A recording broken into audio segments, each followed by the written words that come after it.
The Paris attack shifted the focus of Saturday's CBS News Democratic presidential debate in Iowa. The candidates responded to how they would defeat ISIS. All three faced criticism from Republicans for not using one phrase to describe the source of the attacks.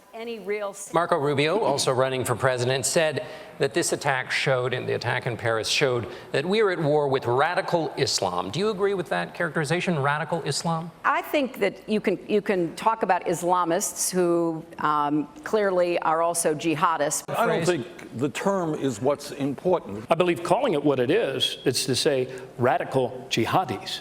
That's to call what it is.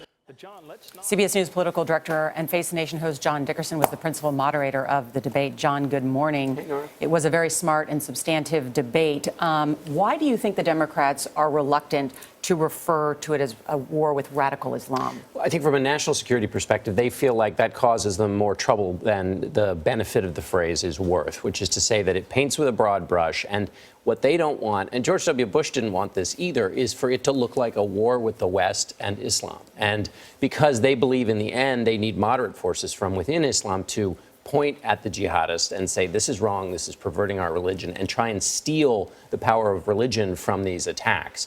That's obviously not what the Republicans I don't understand in the political debate why that's so difficult to achieve. I mean, you say we are at war with radicalism wherever it comes, and if part of it is radical Islam, yes, but we're not at war with Islam.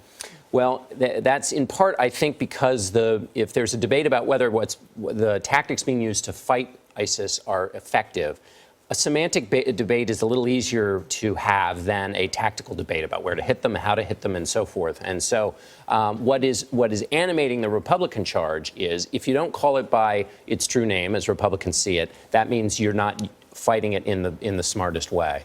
Do you think that this attack will change the tenor and the tone of the presidential race, and if so, how? I think in the race is probably going to still be about the middle class all the way through and about jobs and the economy. But there will be these punctuating moments where there will be a spike and it will be all about national security. That's kind of always the way it is. And so for right now, it's going to be all about this.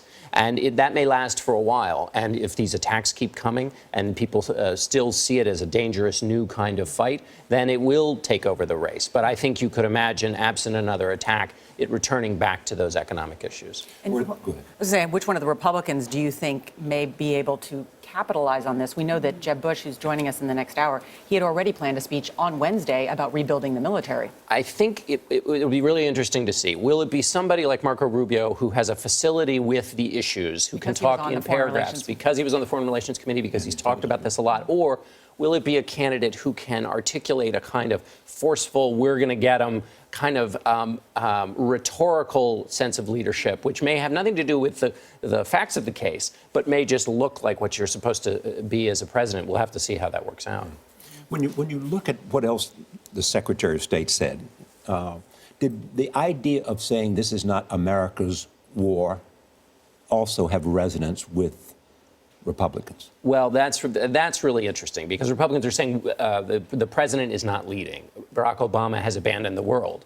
And that'll be a debate in the general election for sure. All right, John Dickerson, thank you.